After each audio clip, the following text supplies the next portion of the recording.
जो हम आपके साथ जुड़े हैं उसके पीछे एक बड़ी सियासी वजह है, इस वक्त की एक बड़ी खबर जिसका संबंध राजनीति से। क्या है खबर, बताएंगे अंजीत। बिल्कुल अनुराग, ये बड़ी बात यह है कि महाराष्ट्र में जो सियासत को लेकर के लगातार बवाल चल रहा था कि शिवसेना का चुनाव चिन्ह किसके पास जाएगा, असली शिवसेना कौन है, उसका फैसला आ गया है।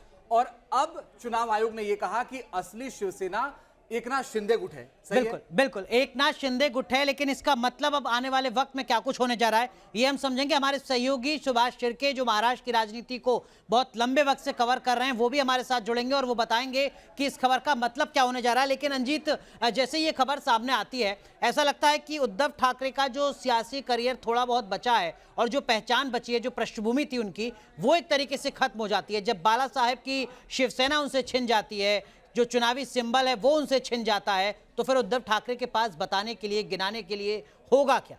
ये सबसे बड़ी मुश्किल होगी आने वाले वक्त में उद्धव ठाकरे के सामने, क्योंकि शिवसेना नाम और उनका सिंबल तीर धनुष वो दोनों ही चला गया एकनाथ शिंदे के पास। और एकनाथ शिंदे ये कह रहे हैं कि ये जनता की जीत है। लेकिन अब इस समय उद्धव ठाकरे भी प्रेस कॉन्फ्रेंस करने वाले हैं।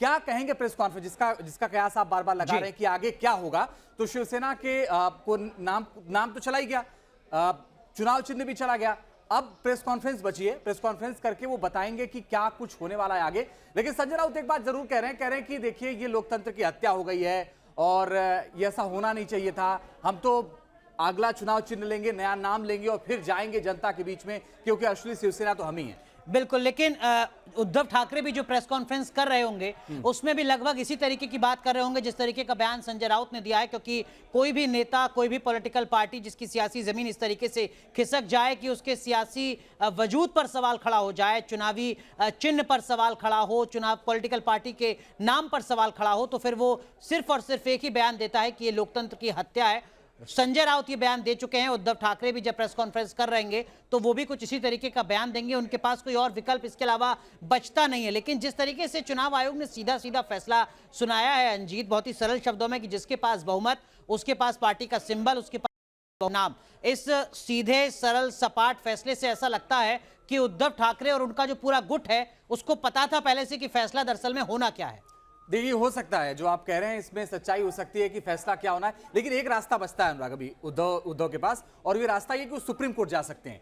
इस चुनाव आयोग के फैसले के बाद वो सुप्रीम कोर्ट जा सकते हैं ये, और इसकी संभावना ज्यादा है कि वो जाएंगे। लेकिन अब क्या होगा सुप्रीम कोर्ट से, क्योंकि चुनाव आयोग ने अगर कोई फैसला दिया होगा तो ये जरूर ध्यान में रखा होगा कि इसके नुकसान क्या है, इसके फायदे क्या हैं, और जो हम फैसला दे रहे हैं इसके खिलाफ क्या सुप्रीम कोर्ट जा सकते हैं नहीं उद्धव। और अगर उद्धव जाते हैं तो उस मेरिट के आधार पर फैसला होगा, और शायद वो सुप्रीम कोर्ट में स्टैंड करेगा या नहीं करेगा ये आने वाले वक्त में पता चलेगा। लेकिन जो बात आप कह रहे हैं कि जिसके पास ज्यादा बहुमत, यानी जिसके पास विधायकों की संख्या ज्यादा, उसकी पार्टी है। इसमें शायद हम आपसे समझे, दर्शकों को भी आप बताएगा, जिसमें राज्यसभा होता है और लोकसभा होता है उसकी भी कोई भूमिका होती है। देखिए, जो इलेक्टेड पॉलिटिक्स है उसमें विधानसभा की भूमिका होती है और उसके आधार पर फैसला लिया जाता है। लेकिन आपने बिल्कुल सही कहा कि महाराष्ट्र देश के चुनिंदा उन राज्यों में भी है जहां पर विधानसभा के साथ साथ विधान परिषद भी है, यानी वहां पर सिर्फ एमएलए नहीं बल्कि एमएलसी भी होते हैं, विधान मंडल है वहां पर, सिर्फ विधानसभा नहीं है। ऐसे में जो विधान परिषद की हिस्सेदारी है, या फिर शिवसेना उद्धव गुट के वो सांसद जो राज्यसभा में है उनकी क्या कुछ हिस्सेदारी है, उसकी सिग्निफिकेंस बहुत ज्यादा बचती नहीं है। क्योंकि लोकतंत्र में पार्टी जो चुनकर आती है, नेता जो चुनकर आते हैं, उन्हीं के आधार पर फैसले लिए जाते हैं। ऐसे में विधायक और लोकसभा के सांसद, यानी विधानसभा के चुने हुए नेता जिनको वहां पर संभवतः आमदार कहते हैं, उनकी संख्या, और जो कामदार हैं उनकी संख्या, जिनको संभवतः सांसद कहा जाता है, उनके आधार पर फैसला लिया जाता है। और जैसा चुनाव आयोग ने सरल सरल बता दिया कि देखिए इनके पास विधायक ज्यादा हैं, एमएलए ज्यादा हैं, इनके पास एमपी लोकसभा ज्यादा है, लिहाजा एकनाथ शिंदे को गुट को सिंबल भी मिलेगा और पार्टी का नाम भी मिलेगा। ऐसे में अब एक बड़ा संकट होगा उद्धव ठाकरे के सामने। और अगर वो सुप्रीम कोर्ट में जाते भी हैं जीत, तो ये समझना होगा कि चुनाव आयोग ने मेरिट के आधार पर जो फैसला सुनाया है, अगर वो मेरिट के आधार पर सुप्रीम कोर्ट को भी लगता है तो बहुत ज्यादा राहत यहां पर अब उद्धव ठाकरे को मिलेगी नहीं। क्योंकि इससे पहले भी हमने एक खबर बताई थी कि उद्धव ठाकरे का गुट जब पहुंचा था सर्वोच्च अदालत में, तो सर्वोच्च अदालत ने झटका दिया था, ये कहा था कि बड़ी बेंच में इस मामले को नहीं भेजा जाएगा। यानी कुल मिलाकर सुप्रीम कोर्ट से झटका मिल चुका है और अब एक बड़ा फैसला चुनाव आयोग ने सुनाया है जिसमें बड़ा झटका उद्धव ठाकरे को लगा है, उद्धव ठाकरे के पूरे गुट को लगा है। और इसका सीधा असर देखिए, जो मैसेज है, प्रतीकात्मक मैसेज बहुत ज्यादा होता है। इसका प्रतीकात्मक मैसेज उद्धव गुट के कार्यकर्ताओं पर बहुत ज्यादा नेगेटिव क्या होगा? बिल्कुल जाएगा, और ये पढ़ना स्वाभाविक इसलिए कि कोई आपको याद होगा उत्तर प्रदेश में जो विवाद हुआ था मुलायम सिंह और अखिलेश को लेकर, बाद में शिवपाल को लेकर के, तो कार्यकर्ता शिफ्ट हो गए थे। वो जो कार्यकर्ता अखिलेश यादव के शिवपाल यादव के साथ थे, वो अचानक से जब चुनाव चिन्ह और सारी पार्टियां जब चेंज हुई, आपको याद होगा कि कैसे बड़ी संख्या में एक अधिवेशन जिसका सियासी पड़ला ज्यादा मजबूत होता है, पार्टियां उनके साथ चली जाती हैं, जिसके साथ सत्ता होती है। तो ये बड़ा फर्क पड़ेगा, क्योंकि आने वाले वक्त में जो कार्यकर्ता वो धीरे धीरे शिफ्ट हो जाएंगे। होता क्या है कि अब आप उद्धव ठाकरे अगर हैं, आप बाला साहब ठाकरे के बेटे हैं, तो बहुत दिन तक आपके कार्यकर्ता साथ थे, लेकिन आपके पास कुछ बचा ही नहीं। जब आप ना आपकी सत्ता बची, ना आपके पास पार्टी बची, ना आपके पास चुनाव चिन्ह बचा, इसलिए वो कार्यकर्ता भी शिफ्ट हो जाते हैं। तो आने वाले वक्त में उद्धव, और यहाँ पे ये ध्यान में रखना होगा अंजित कि काफी ज्यादा कार्यकर्ता और जो इलेक्टेड रिप्रेजेंटेटिव वो पहले ही शिफ्ट हो चुके हैं। हाँ। उद्धव ठाकरे के पास पहले से ही चुने हुए नेताओं की संख्या बहुत कम बची। बिल्कुल सही है, इसीलिए सरकार बन गई थी एकनाथ शिंदे की। और आप देखिए कैसे पूरे के पूरे जो विधायक थे वो बकायदा साथ थे, यहां से गुवाहाटी गए, गुवाहाटी से गोवा गए, गोवा से फिर महाराष्ट्र आए, पूरा समीकरण ऐसा बैठा था। तो ये कुल मिलाकर के उद्धव ठाकरे महाराष्ट्र की सियासत में और कमजोर हुए हैं, इसमें मजबूत कहीं नहीं हुए। अब ये देखना होगा कि अगला कदम क्या उठाते उद्धव ठाकरे। हालांकि एकनाथ शिंदे कह रही है जनता की जीत है, देवेंद्र फडणवीस का भी ट्वीट आ गया, उन्होंने भी बयान दिया, उन्होंने कहा कि नहीं, जनता ने बल दिया है हमको और ये हमारी जीत हुई है। लेकिन आने वाले वक्त में आपको लगता है कि स्थिति बदलेगी, उद्धव के पक्ष में कुछ है, ऐसा लगता है आपको? मौजूदा वक्त में तो नहीं लगता कि उद्धव ठाकरे के कुछ पक्ष में है, क्योंकि आप स्थिति को अगर पॉलिटिकली भी समझें तो महाराष्ट्र वो स्टेट रहा है जहां पर बीजेपी अमूमन बी टीम की तरह काम करती रही है शिवसेना के साथ साथ। लेकिन अब आप सोचिए कि जब ये फैसला आया और राज ठाकरे जब इस फैसले को देख रहे होंगे अपनी टेलीविजन स्क्रीन पर, तो वो किस तरीके से मन मन मुस्कुरा रहे होंगे, क्योंकि यही शिवसेना उनको छोड़नी पड़ी थी उद्धव ठाकरे के चलते या उद्धव ठाकरे को मिलने वाली प्राथमिकता के चलते, और अब वही शिवसेना अपना वजूद पूरी तरीके से खो चुकी है। इस खबर का क्या कुछ मतलब व्यक्तिगत तौर पर देवेंद्र फडणवीस के लिए होगा, क्योंकि देवेंद्र फडणवीस जो महाराष्ट्र में एक बार फिर मुख्यमंत्री बन सकते थे, उद्धव ठाकरे के साथ जो तनातनी दिखी उसके चलते देवेंद्र फडणवीस मुख्यमंत्री नहीं बन पाए, उप मुख्यमंत्री अभी वो मौजूदा व्यवस्था में बने हुए हैं। तो इस खबर का सियासी चेहरों के लिए पर्सनली भी बहुत कुछ मैसेज है, चाहे राज ठाकरे हो या देवेंद्र फडणवीस। नहीं, राज ठाकरे ने एक ट्वीट किया है, अब वो महाराष्ट्र में ट्वीट है, मुझे समझ में नहीं आती मराठी। मैं थोड़ी देर में कोशिश करूंगा कि अगर हमारे सहयोगी सुभाष शिर्के जुड़ेंगे तो संभवतः उनको मराठी ज्यादा पता है, क्योंकि उन्होंने महाराष्ट्र की सियासत में लंबे वक्त से काम किया है, तो बताएंगे कि राज ठाकरे कह लेंगे। एक ट्वीट आ चुका है। दूसरी अहम बात यह जो आप कह रहे हैं कि आने वाले वक्त में देवेंद्र फडणवीस, देखिए मुझे ये लगता है कि बीजेपी ने उस वक्त ये बहुत सही दाव चला था कि एकनाथ शिंदे को मुख्यमंत्री बना करके। उसके पीछे कारण यह था कि महाराष्ट्र की एक तो भावना को ध्यान में रखते हुए, मराठी भावना को ध्यान में रखते हुए, हमने एक महाराष्ट्र के व्यक्ति को उन्हीं के बीच में आए हुए जो ये कहता है कि मैं भी बाला साहब को मानता हूं, और उनके भी दफ्तर में बाला साहब ठाकरे की फोटो है। वो जब मुख्यमंत्री बनते हैं तो सबसे पहले बाला साहब को उनके दर्शन के लिए जाते हैं। तो ये अलग अलग समीकरण था और बीजेपी ने बड़ा बड़ा कदम उठाया था। इसीलिए आने वाले वक्त में हो सकता है कि बीजेपी को इसका फायदा भी बड़ा मिले, क्योंकि मराठी मानुष के नाम पर वहां चुनाव होता है, पूरी दुनिया पूरे देश में लोग जानते हैं। तो कम से कम ये फायदा मिल सकता है कि हमने महाराष्ट्र के व्यक्ति को मुख्यमंत्री बनाया, हमने आपके बीच के व्यक्ति को मुख्यमंत्री बनाया। बिल्कुल, आप करें कि एकनाथ शिंदे के नाम का ऐलान करने के साथ ही जो शिवसेना है आधे से ज्यादा बीजेपी ने तभी तोड़ दी थी। बिल्कुल। और अब जो बची कुची शिवसेना बची है उद्धव गुट की, वो अब आज के चुनाव आयोग के इस फैसले के बाद टूटनी शुरू हो जाएगी। लेकिन इसका व्यापक मतलब होगा, क्योंकि महाराष्ट्र देश के बड़े राज्यों में से एक है जहां पर ना सिर्फ विधानसभा की सीटें बहुत ज्यादा हैं, बल्कि लोकसभा की सीटें भी बहुत ज्यादा हैं। और 2024 में यानी अगले ही साल लोकसभा का चुनाव होना है अंजीत, और ये फैसला अगर सिर्फ एकनाथ शिंदे के पक्ष में नहीं बल्कि अगर ये बीजेपी के पक्ष में भी जाता है तो महाराष्ट्र की सियासी जो जमीन है वो बीजेपी के लिए और ज्यादा मजबूत होती नजर आती है 2024 के लोकसभा चुनाव के लिहाज से, क्योंकि उद्धव गुट के कार्यकर्ताओं को अब 2024 का वो लोकसभा चुनाव उतने जज्बे के साथ लड़ पाए ऐसा फिलहाल नजर नहीं आता। बिल्कुल, आपको याद होगा कि जब महाराष्ट्र में नई सरकार का गठन हो रहा था, एकनाथ शिंदे ने पहले शपथ ली थी, उसके बाद बाकी लोगों ने शपथ ली थी। तो जेपी नड्डा का एक ट्वीट आया था, उन्होंने ये कहा था कि मैं ये चाहता हूं कि देवेंद्र फडणवीस महाराष्ट्र के उप मुख्यमंत्री बने। फिर बाद में उन्होंने जाके शपथ ली और फिर ये पूरा सियासी समीकरण बैठा। तो जो जेपी नड्डा का जो ट्वीट था वो 2024 को ध्यान में रखते हुए था, वो महाराष्ट्र की सियासत में तुरंत के लिए कुछ नहीं था, 24 के लिए इसलिए था क्योंकि उनको समझ में आ गया था कि हमें जो लड़ाई लड़नी है वो महाराष्ट्र की सियासत के लिए, महाराष्ट्र में मुख्यमंत्री बनाने के लिए नहीं लड़ना, महाराष्ट्र में सरकार बनाने के लिए। टारगेट 2024 था ताकि मैक्सिमम सीटें वहां से निकाल पाए। कम से कम बीजेपी के पास ये बताने के लिए होगा कि सिंबल चुनाव आयोग ने दिया, नाम चुनाव आयोग ने दिया, हमने कुछ नहीं किया। दूसरा ये कि हमने जो मुख्यमंत्री बनाया, हमने जो कोशिश की मुख्यमंत्री बनाने की, वो आपके बीच का बनाने की कोशिश की, हमने बीजेपी का कोई मुख्यमंत्री नहीं बनाया। तो ये सब सारे समीकरण है। जाहिर बात है देवेंद्र फडणवीस को ये जरूर लगा होगा कि मुख्यमंत्री के सबसे बड़े दावेदार वो थे, वो आपको याद होगा जब वो आखिरी बार विधानसभा में बोल रहे थे जब सरकार गिर गई थी, मैं समंदर हूं लौट करके आऊंगा, तो उसको लेकर के बड़ी चर्चा थी मीडिया में कि देवेंद्र फडणवीस ही चीफ मिनिस्टर बनेंगे, लेकिन नहीं बन पाए थे, एकनाथ शिंदे बने। तो ये टारगेट तो 2024 का ही है। बिल्कुल, लेकिन मुझे लगता है कि इसके साथ साथ एक और मैसेज बीजेपी और एकनाथ शिंदे गुट देने में कामयाब रहेगा एक बार फिर नए सिरे से, वो ये कि किस तरीके से जो परिवारवाद की पॉलिटिक्स है उसको सिरे से खारिज किया जा रहा है, ना सिर्फ एकनाथ शिंदे गुट की तरफ से, ना सिर्फ बीजेपी की तरफ से, बल्कि ऐसे जो संवैधानिक संस्थान हैं, चुनाव आयोग जैसी संस्थान, उनकी तरफ से भी कि अगर आपके परिवार ने किसी पॉलिटिकल पार्टी को शुरू किया है तो ऐसा नहीं है कि आपका उस पर एकाधिकार रहेगा जिंदगी भर। ये कोई प्राइवेट फर्म नहीं है जिसके मालिक आप बनकर हमेशा रह जाएंगे।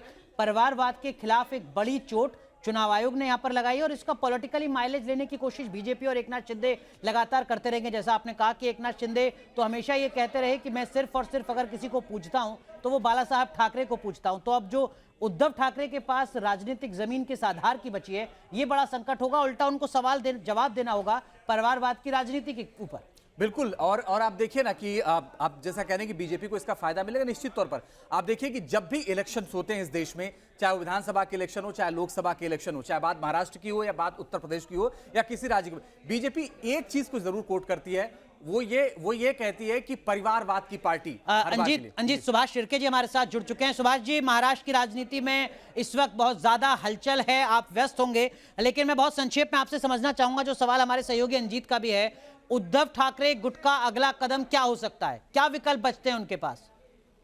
देखिए, उद्धव ठाकरे गुट पे यही एक विकल्प है कि वो जनता में जाएं और जनता में जाके वो अपना जो ये खोया हुआ पार्टी है वो फिर से एक बार वो अपने पास लेके आए, क्योंकि अभी एकनाथ शिंदे गुट यही कह रहा है कि असली शिवसेना वही है, बाला साहब ठाकरे के विचारों पे चलने वाली एकमात्र पार्टी उन्हीं की है और वही शिवसेना असली शिवसेना है।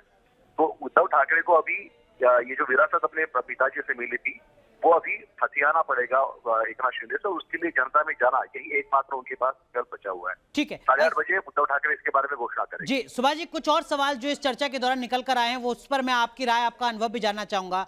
क्या आज के चुनाव आयोग के फैसले से उद्धव गुट के जो कार्यकर्ता हैं उनके मनोबल पर बहुत ज्यादा नेगेटिव असर पड़ चुका होगा, ये माना जाए? दिक्कतें होंगी आने वाले वक्त में उद्धव गुट की? उद्धव ठाकरे गुट को ये अंदेशा था कि उनके पक्ष में फैसला नहीं आएगा, ये पहले से उनको अंदेशा था, इसलिए उन्होंने ये जो उनका मशाल नाम का चिन्ह है वो जगह जगह पे पहुंचाने की कोशिश उन्होंने पूरी तरह से की थी। लेकिन जरूर जो पिछले कई सालों से धनुष्यबाण उनके पास जो चिन्ह था वो एकनाथ शिंदे इनके पास गया है, तो ऐसे में लोगों को समझाना कि वही उनकी असली शिवसेना है, ये टेढ़ी खीर उद्धव ठाकरे के लिए साबित हो। पॉलिटिकली बहुत ज्यादा नुकसान होने वाला है उद्धव ठाकरे को चुनाव आयोग के इस फैसले से, क्योंकि हम देखते हैं कि एक ही नाम के डमी कैंडिडेट उतार दिए जाते हैं तो जो जीतने वाला उम्मीदवार होता है वो चुनाव हार जाता है, क्योंकि कितने अनुराग वहां बैलेट में या ईवीएम में दिख रहे हैं, मतदाता कंफ्यूज हो जाता है तब, जबकि लिटरेसी बहुत ज्यादा नहीं है। उद्धव ठाकरे अपनी सियासी सिंबल की पहचान कैसे महाराष्ट्र के वोटर तक पहुंचाएंगे, ये इस वक्त सबसे बड़ी चुनौती होगी उनके सामने। बिल्कुल, और यही चुनौती उद्धव ठाकरे ने पहले से भांप ली थी जब उनके पास जो चुनाव चिन्ह था उसको फ्रीज किया गया और उसके बाद मशाल चिन्ह जो है वो गांव-गांव तक पहुंचाने की उन्होंने बहुत सारी कोशिशें की थी। लेकिन जो धनुष्यबाण का चिन्ह है जो पहले से ही वहां पे गया हुआ है वो शिवसेना उद्धव ठाकरे गुट के पास नहीं है, ये उनके लिए बहुत ही चैलेंज है और इसके लिए उद्धव ठाकरे अभी कुछ ही देर में घोषणा करेंगे। उनका यही पैतरा होगा कि वो लोगों के सामने जाए और खुद के ऊपर अन्याय हुआ है ऐसा वो प्रतीत करें। सुभाष जी, आप बने रहिए हमारे साथ। अंजीत, हमारे एक और सहयोगी अभिषेक पांडे भी हमारे साथ जुड़ चुके हैं, कोई सवाल जो आप अभिषेक से पूछना चाहें? अभिषेक, जैसा कि सुभाष जी कह रहे हैं कि अब उद्धव ठाकरे लोगों के बीच जाएंगे, उन्होंने इसकी तैयारी पहले शुरू कर दी थी क्योंकि उनको अंदेशा था कि ये हो सकता है फैसला। लेकिन अब ये बताइए कि कार्यकर्ताओं के मनोबल पर क्या असर पड़ेगा, जो सवाल अनुराग जी ने पहले भी पूछा था।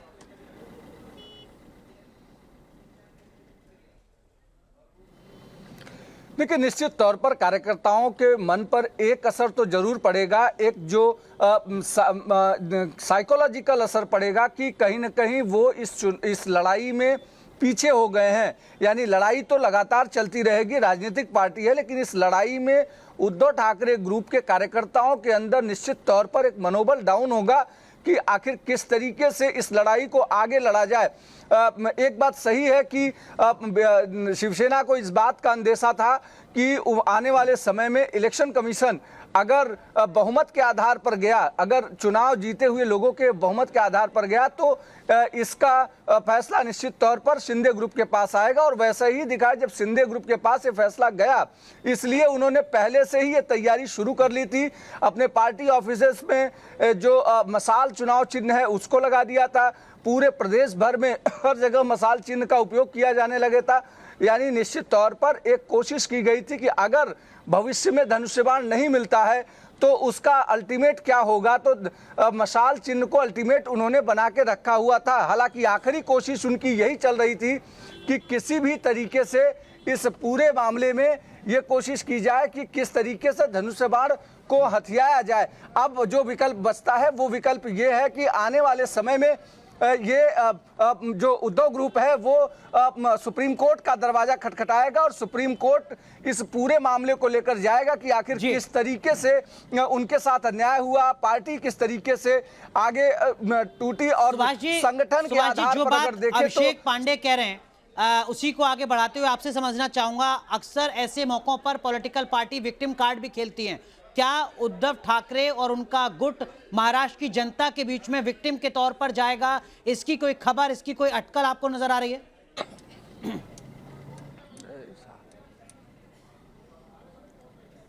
सुभाष जी, आप सुन पा रहे हैं? अभी सुभाष जी के पास गए तो बिल्कुल विक्टिम कार्ड खेलेंगे और इसकी तैयारी उन्होंने शुरू की है। इसके पहले भी उन्होंने जब उनके खिलाफ फैसला किया था इस चुनाव चिन्ह का जो फ्रीज हुआ था, उसको लेकर उन्होंने प्रेस कॉन्फ्रेंस की थी, लोगों के सामने मीटिंग्स भी उन्होंने किया था। तो उसके बाद अभी जो ये सारा फैसला हुआ है, इसके बाद उद्धव ठाकरे ने पहले से तय किया है कि वो औरंगाबाद और कोंकण में चले जाएंगे और वहां पर लोगों के सामने जाएंगे जो और जनता के सामने वो विक्टिम कार्ड जरूर खेलेंगे। तो अंजीत देखिए, अब वो विक्टिम कार्ड भी खेलेंगे, महाराष्ट्र के लोगों के बीच में जाएंगे, वो बताएंगे कि किस तरीके से उनको शिकार बनाया गया है, लोकतंत्र की हत्या है। और जैसा अभिषेक बता रहे हैं कि सुप्रीम कोर्ट जाने की तैयारी भी। बिल्कुल सुभाष जी, एक चीज और समझना चाहेंगे, क्योंकि उनके पास जो विकल्प है वो ये कि अनुच्छेद 136 के तहत वो सुप्रीम कोर्ट में एक एसएलपी दायर करेंगे और उस पर वो गुजारिश कर सकते हैं, निवेदन कर सकते हैं चीफ जस्टिस के यहाँ कि बाकी याचिकाओं के साथ इसको भी सुना जाए। लेकिन राज ठाकरे की तरफ से कोई ट्वीट आया है, उसमें क्या लिखा है? राज ठाकरे ने सुप्रीम कोर्ट के चुनाव चिन्ह का ये जो फैसला है उसका स्वागत किया है। और आपने देखा होगा पिछले कुछ दिनों से राज ठाकरे पूरी तरह से बीजेपी के पक्ष में जाने की तैयारी कर चुके हैं, मन बना लिया है उन्होंने। पुणे में जो 2 बाई इलेक्शन होने वाले असेंबली के, उसमें उन्होंने बीजेपी का साथ दिया है। तो राज ठाकरे का अलाइनमेंट अब पूरी तरह से बीजेपी के पास है, बीजेपी के साथ है, और इसलिए राज ठाकरे ने इस पूरे जो घटनाक्रम हुआ है उसका स्वागत किया। अभिषेक आपके पास आएंगे, लेकिन उससे पहले सुभाष जी, आज के इस फैसले का 2024 के लोकसभा चुनाव के लिहाज से क्या कुछ असर आपको नजर आ रहा है? अनुराग, ये नया चुनाव चिन्ह लोगों में पहुंचाना ये बहुत ही बड़ा काम होता है और उसके लिए उद्धव ठाकरे कोशिश तो करेंगे, क्योंकि वो अभी भी मानते हैं कि जमीन पर उनके जो कार्यकर्ता है उनके साथ है और यही उनकी ताकत है। और इसके लिए वो पूरी तरह से लोगों में जाएंगे। पूरे अगला जो 2 साल है वो 2 साल इसी तरह से उनको काम करना पड़ेगा। लेकिन सबसे बड़ी चुनौती उनके सामने मुंबई म्युनिसिपल कॉर्पोरेशन के चुनाव की है। वो कब होने सर? सुभाष जी, बीएमसी के चुनाव कब होने? वो ऐसा है कि वो वहां पे प्रशासक एडमिनिस्ट्रेटर बैठा हुआ है। शिंदे गुट ये यही कोशिश कर रहा था कि ये चुनाव चिन्ह उनके पास आ जाए और उसके बाद ये वो चुनाव के लिए सामने आ जाए। तो मार्च या अप्रैल के पहले हफ्ते में ये मुंबई म्युनिसिपल कॉर्पोरेशन का चुनाव हो सकता है, ऐसा अंदेशा बताया जा रहा है। तो ऐसे में उद्धव ठाकरे की अगर सत्ता वहां से चली जाती है तो बहुत ही उद्धव ठाकरे हाशिए पे चले जाएंगे। और शिवसेना जो गुट है एकनाथ शिंदे का और बीजेपी पूरी तरह से कोशिश कर रही है कि मुंबई म्युनिसिपल कॉर्पोरेशन में शिवसेना की जो सत्ता है वो किसी भी तरह से वहां से और ये निकाला बेहद जाए। अहम बात सुभाष जी कह रहे हैं अंजीत, क्योंकि हमारे देश के कई स्टेट्स का एनुअल बजट इतना नहीं है जितना कि बीएमसी का सालाना बजट होता है, और सिर्फ बजट के लिहाज से नहीं, ताकत के लिहाज से भी बीएमसी की बहुत अहम भूमिका है। अभिषेक भी हमारे साथ जुड़े हुए हैं। लेकिन आप कह रहे थे ना कि राज ठाकरे को क्या लग रहा होगा। हाँ। तो राज ठाकरे ने देखिए इस फैसले का स्वागत किया है, और जैसा कि सुभाष जी भी जिक्र कर रहे थे कि बार बार वो बीजेपी के समर्थन की बात कर रहे हैं। अभिषेक भी लगातार बने हुए। अभिषेक, बड़ी बात यह है कि अब एकनाथ शिंदे, बीजेपी और राज ठाकरे, ये तीनों मिलकर एक तरीके से उद्धव ठाकरे के सामने लड़ेंगे, चाहे वो लोकसभा का चुनाव हो, उससे पहले बीएमसी हो, या फिर आने वाले वक्त में कोई भी चुनाव हो।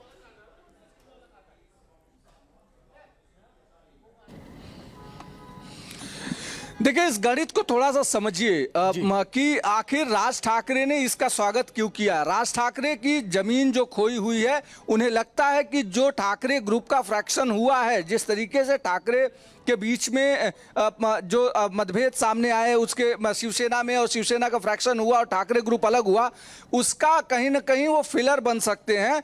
जो लोग शिंदे ग्रुप में नहीं जाना चाहते हैं और राज ठाकरे, उद्धव ठाकरे से नाराज हैं, वो राज ठाकरे का दामन थाम सकते हैं। अगर 5 से 10% भी वोट राज ठाकरे की तरफ कन्वर्ट हुए तो उसका सीधा नुकसान वो उद्धव ठाकरे को होगा, पहली बात। दूसरी बात यह है कि हिंदुत्व के मुद्दे पर एकनाथ शिंदे के पास जो वोट नहीं जाएंगे, उसकी कोशिश होगी बीजेपी को हथियाने की, कि बीजेपी के पास चले जाएं।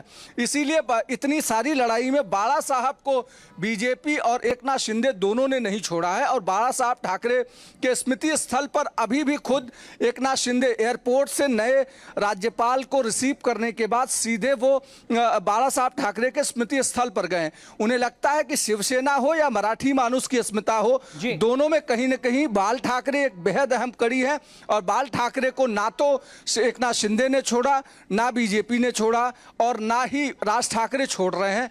तो इन सारे मामलों में एक चीज तो ये कॉमन हो गई कि किसी न किसी तरीके से इस पूरे चुनावी गणित में। अभिषेक, एक चीज और आपसे जानना चाहेंगे, और दर्शकों के जहन में यह सवाल होगा कि इस फैसले का कांग्रेस और एनसीपी के लिहाज से क्या कुछ मतलब नजर आता है पॉलिटिकली।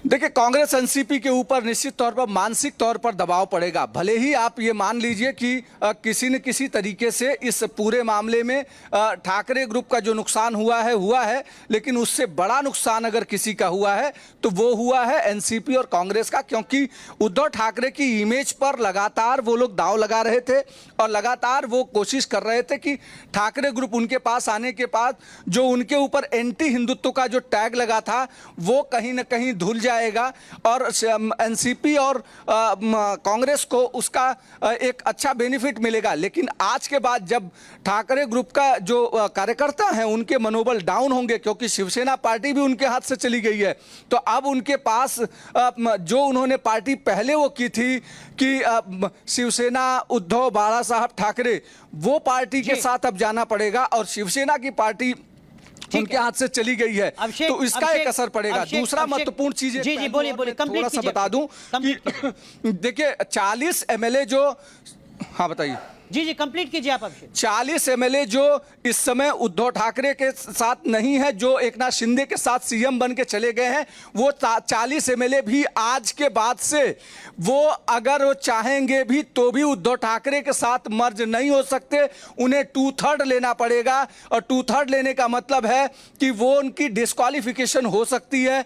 अब इसी बात का इंतजार था महाराष्ट्र में सरकार के एक्सपेंशन के लिए भी, कि आखिर 2/3 अगर मेजॉरिटी का एक जिक्र हो जाता है तो जो नाराज एमएलए हैं वो शिंदे ग्रुप का साथ नहीं छोड़ेंगे, और अब वैसा ही होता हुआ नजर आ रहा है। ये बेहद अहम बात करें अंजीत, कि अब जो विधायक टूट कर गए उद्धव गुट से एकनाथ शिंदे के साथ, उनके पास विकल्पहीनता जैसी स्थिति बनती है। मंत्रिमंडल का विस्तार होता है, उनको जगह नहीं मिलती है, तो उनके पास बहुत ज्यादा ऑप्शन बचेंगे नहीं। लेकिन अंजीत, आपको क्या लगता है, आदित्य ठाकरे की पॉलिटिक्स शुरू होने से पहले खत्म हो गई है, या चुनौती कई गुना ज्यादा बढ़ चुकी है उनके सामने? अब बहुत ज्यादा दिक्कतें आदित्य ठाकरे के सामने, क्योंकि अभिषेक एक बात और कह रहे थे, आपने गौर किया कि बीजेपी के भी बाला साहब हैं, हाँ, एकनाथ शिंदे के भी बाला साहब हैं, और बाकी जो बच रहे हैं उनके सबके बाला साहब हैं। सब लोग बाला साहब के नाम पर सियासत करेंगे, लेकिन उद्धव के पास बाला साहब सिवाय ये कहने के बाला साहब ठाकरे मेरे पिताजी, इसके बाला कुछ बचा नहीं, मेरे दादाजी हैं। हाँ। बिल्कुल।